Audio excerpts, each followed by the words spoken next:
Hello, everybody. It's Evan Grant from DallasNews.com, the Dallas Morning News, your friendly Rangers insider, with another edition of This Week in Rangers Baseball. It's not been a great week. Gloom and doom, agony, despair, all that stuff. Actually, I'm going to try and talk you off of the ledge as me, Dr. Evan Grant, sports psychiatrist, psychologist, sports counselor. Anyway, before we get into everything, listen, if you like these videos, please hit the like button on YouTube. Even more important, please subscribe to the channel, which is free. Again, free. And comment. I try and get in there and answer comments as I can. But I really do appreciate all the input and feedback, and the fact that you put up with this incredible exercise in me talking into a camera awkwardly for about 15-20 minutes once a week. Anyway, so as I tape this on Tuesday in Arizona, where I am currently looking at condensers, the view from my hotel room is the air conditioner condensers. It's beautiful in Arizona, though it was cooler when I arrived in Arizona yesterday. It was 88 degrees at game time in Phoenix, even with the roof on. It was a nice 74 degrees, but cooler in Phoenix than it was in Dallas in the middle of August. That's my head exploding. I guess Demetrio can put the little emoji for my head exploding. Also, another hot take. The ballpark food at Chase Field, after taking a walk around the concourse yesterday, it sucks.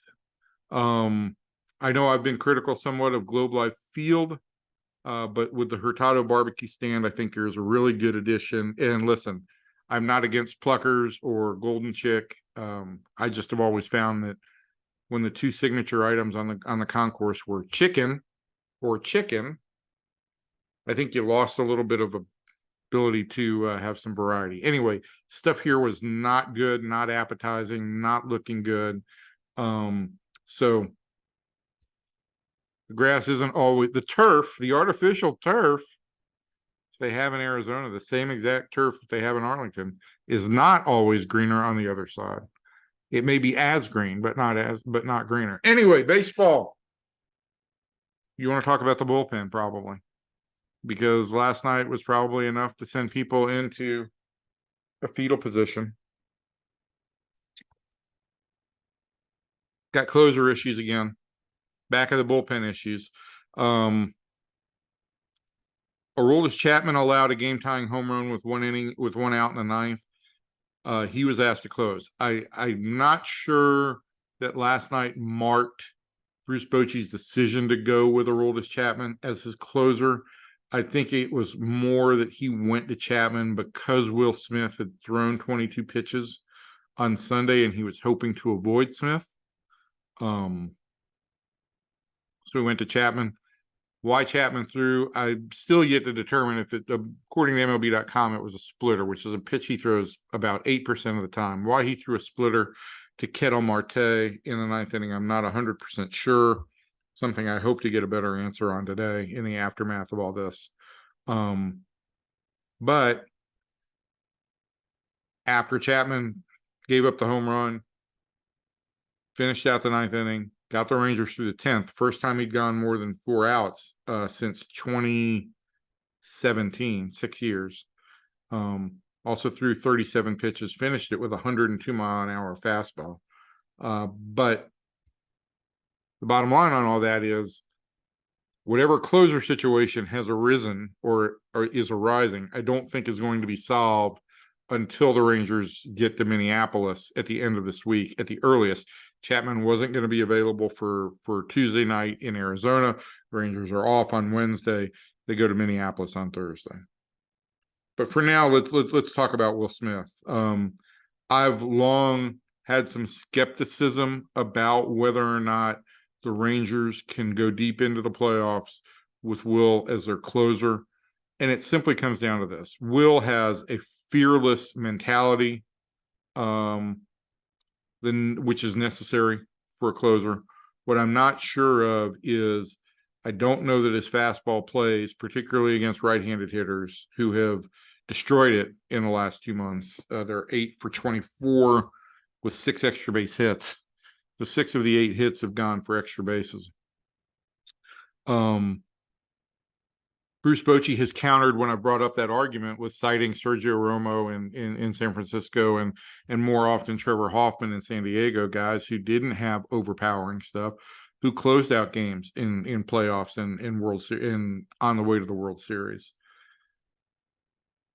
I think Hoffman's an outlier. His splitter was one of the best relief pitches of all time. He's probably the second best closer of all time. So that's a little bit of an outlier. Romo is a guy who got by with less than dominating stuff. But I do also think that the game has evolved to a point here in 2023 where at the end of games, you have to be able to overpower some hitters. You're not going to be able to overpower them all, but you've got to be able to overpower some hitters. I also think as tough as Chapman is, and he's been tough in the 8th, in some regards, I think hitters may feel like if they can get through the 8th and Chapman, maybe they do have a chance when they face Smith in the 9th. And so I think that is something to be considered. Do you by putting Aroldis Chapman at the end of the bullpen in the 9th inning, do you create some anxiety earlier innings because opposing players feel like, well, we've got to get this guy because we're not going to get Chapman? As I, Evan Grant, your sports psychologist, get too deep into philosophy of hitting in late game situations, I do think it is all worth considering, and I think it's something the Rangers are going to have to consider. Will has good stuff. He's got great mentality, great makeup, is a great teammate.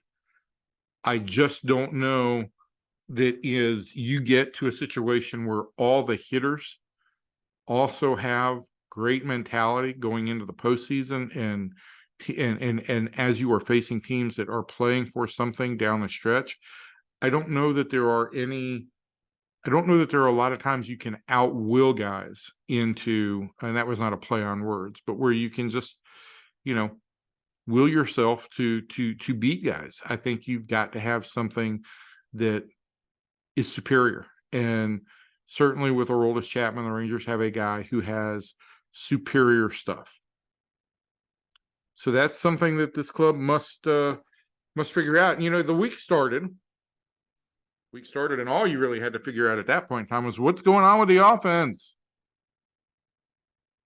Rangers had scored in their first 4 losses. I think the Rangers had scored 5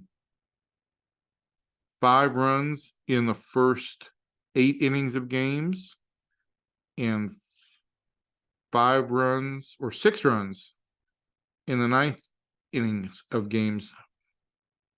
And those games in which they had scored in the 9th, they were in a big hole at that point in time. So those runs made the games closer and made some excitement for the final at bat of the game, but they were playing from behind, and you just can't do that. So about the offense, here's the deal. At this point in time, Adolis Garcia and Nate Lowe have been struggling somewhat.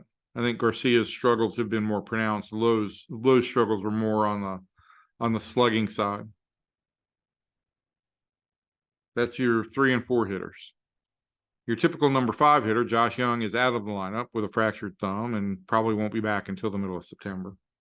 Mitch Garver has done a great job filling in in the middle of the order in that regard, as the DH primarily and some catching. But your catcher, your primary catcher, Jonah Heim, has come back from the IL after nearly 3 weeks, or 2 weeks, I should say, after 2 weeks without having a rehab assignment. And that's a challenge. And he's also swinging from the left side and left side only. I think his swing is okay. Came really close to changing a game against Anaheim last week, but his results just haven't been there. And I think that's more of a timing issue than anything else. And that's why you send guys on rehab. You want to give them the opportunity to get their timing back. You know, with a guy like Corey Seager, who is a truly special player, the Rangers did that, brought him back without a rehab. And this is a guy who's an outlier. And he went right back into the lineup and dominated. Hasn't been the same for Heim. Talked to him a little bit on Monday. He felt like his timing had improved and he felt like his timing was getting there. But the results just haven't been there. Go a little bit farther down. Left field, you've had some shuffling around. Robbie Grossman has been part of the mix. Travis Jankowski has been part of the mix. He's cooled off in the last month. JP Martinez came up, had a nice first 10 days. He is also a rookie. The Rangers are trying not to overexpose him too much. So they're working that around. That's my hand gestures really need help, people. Send your best hand gestures to me. Thank you. And then in center field, Leody Taveras is, falling off a cliff, unfortunately. His OBP fell below 300 last night for the year. His OPS is now at about 716. His batting average has fallen at 259. This is a guy who was at 300, 350, and close to 800, I think, at the All-Star break. So it's been a dramatic, precipitous fall. And my point in going through all this is teams are looking at this and saying, all right, we're not going to let Corey Seager beat us. He's the one guy who is swinging the bat really well. We can pitch around him. And you've seen that happen on a number of occasions here in the last week. And until the Rangers show opponents that they can beat them with other guys, this is what they're going to face. On Monday night, for example, I'd not seen anything like this against Adolis Garcia. The Diamondbacks threw basically nothing but fastballs. In his first 3 at-bats, he saw 12 pitches, 11 of them fastballs. He finally did catch up with one and hit a home run that gave the Rangers a lead in the 7th inning. But he had some bad swing and misses. He was late on 93-mile-an-hour fastballs that were in the middle of the zone. And then he chased up and out of the zone to end at-bats. And you could see some frustration building in Adolis. So that's problematic. I don't know why he struggled to hit fastballs all of a sudden. The only theory I have in my head at this point in time is, again, August is the longest month in baseball, mentally, physically, for so many reasons. You factor in the All-Star break is now behind you, and so you've got nothing to kind of no break to look forward to. The trade deadline has come and gone, so you had the novelty of additions, and there's nothing more coming. You've got September still a month ahead, and it's just, look, in 30 years of covering baseball, what I have always found is that August is just the longest month for teams. Whether you're a bad team, if you're a bad team, seems like you can never get to September where the season can be over. If you're a good team, it seems like September is still far away where you can catch your breath and say, we are sprinting. So it's a challenge, and it's something the Rangers have got to work through. But here's what I can tell you after all this doom and gloom. The Rangers went into this year wanting to play meaningful games in September. They will. They will be in a playoff spot on September 1 with a month to go. whether that's first place in the American League West, which is now a very tight race. 1.5 games as we record this on Tuesday between the Rangers and Houston. 2 games between the Rangers and third place Seattle, who is holding a wild card spot at this point in time. But they're going to play meaningful games in September. This team has done everything it can to construct the best possible team after 6 consecutive losing seasons. You look at all the pieces that have been put into place, from the middle infield, Marcus Semien and Corey Seager both having wonderful years, to all the pitching additions that were made over the last 2 off seasons, to the addition of Bruce Bochy as manager and Mike Maddox as pitching coach, veterans with track records of success, and to the trade deadline acquisitions of Max Scherzer and Jordan Montgomery, who's been great, and Chris Stratton, who's really helped the bullpen.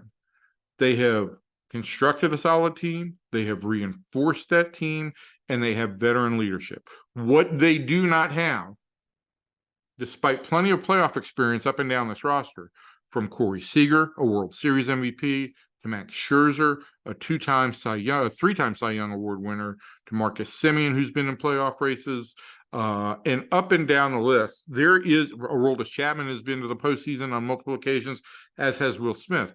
They have all been to the postseason. What they have not done is been to the postseason together. They have not been in a stretch race together. And I do think when you get to a very tight point in the season, this is significant.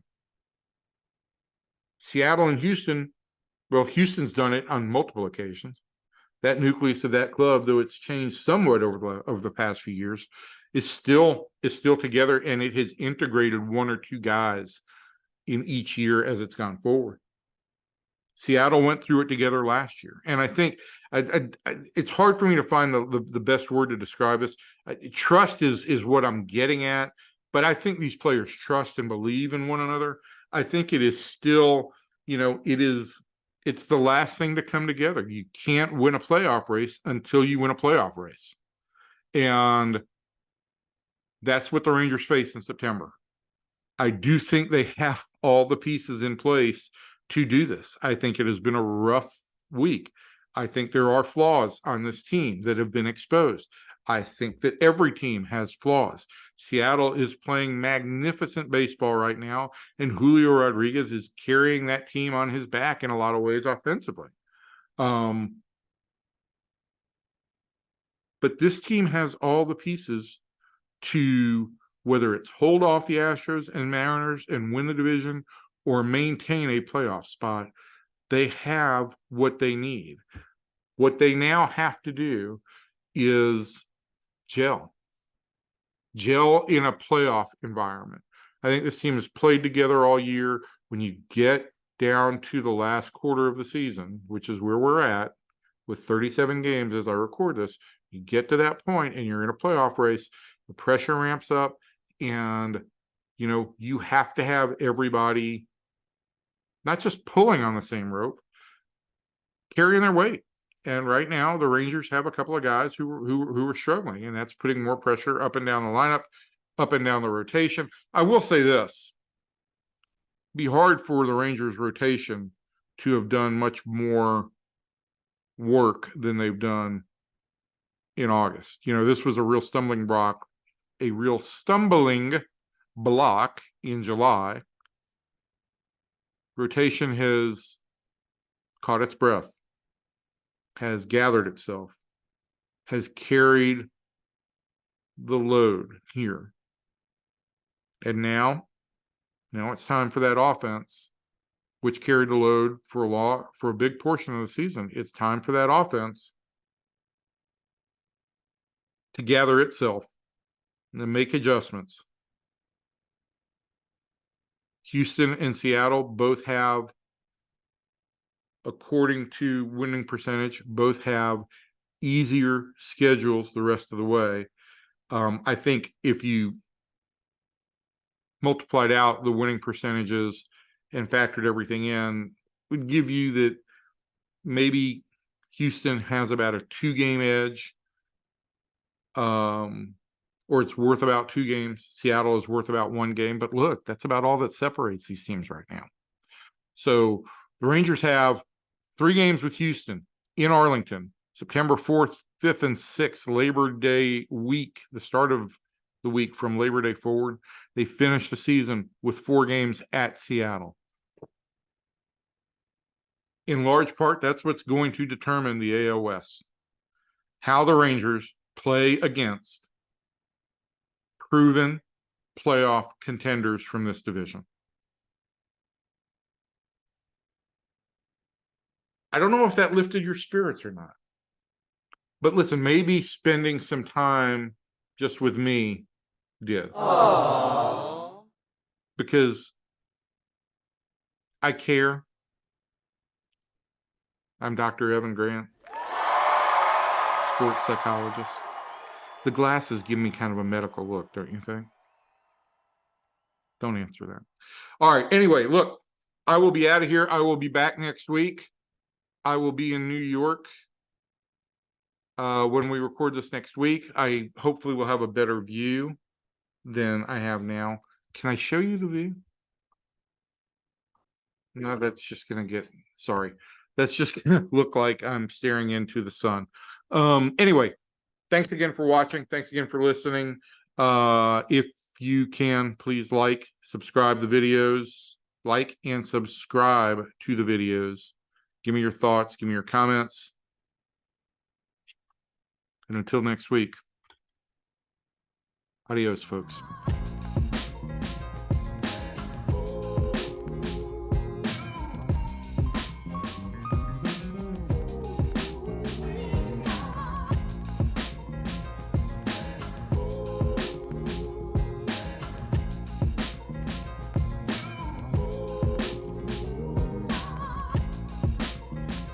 This is good video.